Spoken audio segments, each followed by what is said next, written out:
Hey watch lovers, Brad from Brent Miller Jewelers, and today I have for you two of the newly released Breitling Navitimer models. Announcement was just last week, and got these two in stock today. Figured I'd do a very quick review and give you some specs and some info on these. On my left is the, again, 41 millimeters for both of them. This is the three-hander, no date on the stainless steel bracelet. And on my right is the new GMT. Again, this is on the leather strap, and we have a really nice kind of sunburst.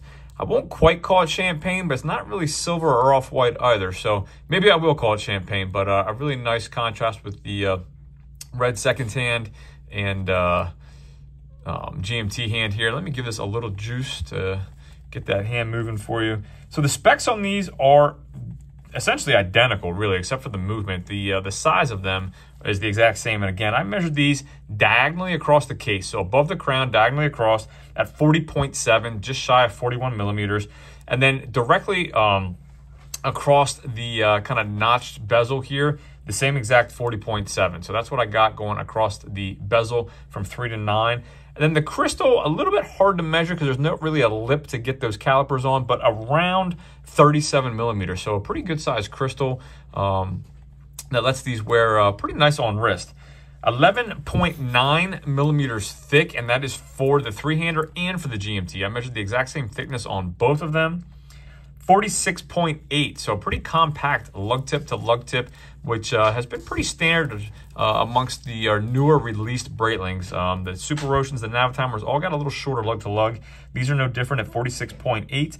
22 millimeter lug width, and that's for the bracelet or the strap, and that 22 millimeters tapers to 18 on the polished and satin brushed bracelet. We have a butterfly style clasp.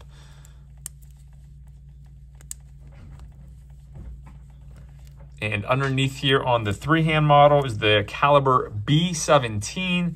That's going to be based on either the ETA 2824 or the SW200, depending on what movement they're actually using there. So again, modified movement.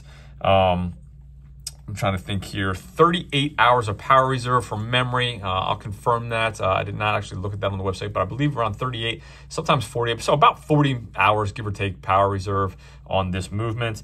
I weighed it on the bracelet 141.5 grams, and retail on this is $5,600. So let me just give you a quick spin of that bidirectional Navitimer slide rule bezel.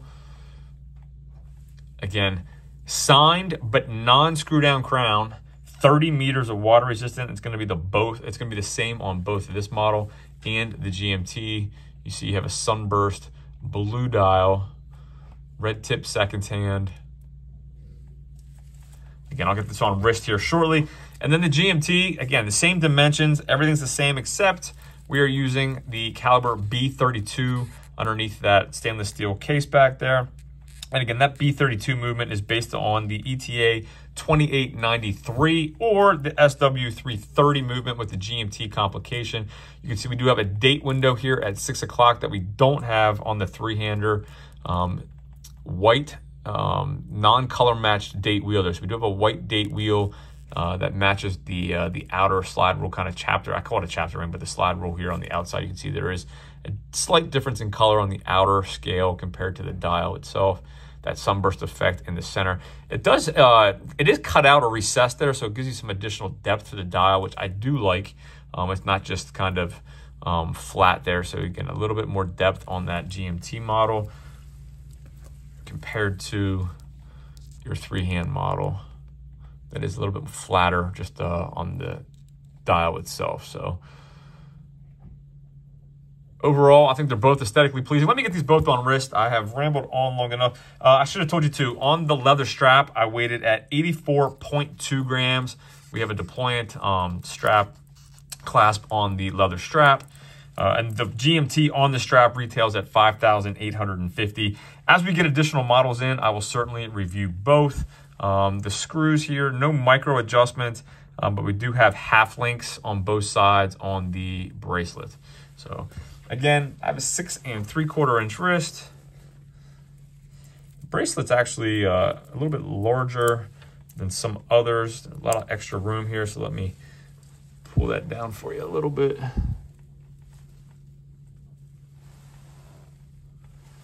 And the compact lug-to-lug, I think, really makes these wearable. Usually I do have a small preference towards smaller watches, but I would have absolutely no problem wearing this 41mm model. That lug-to-lug is really kind of a sweet spot for me. So I think it looks quite good.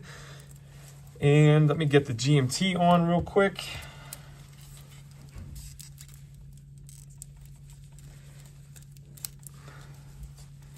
And again, just under 12mm thick, so easily going to be able to get that over a cuff.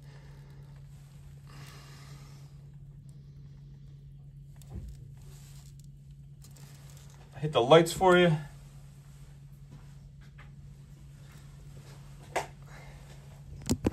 I do have a white light on the back here, someone's desk, so I apologize, not the darkest. Let me see if I can actually hit that light for you quick.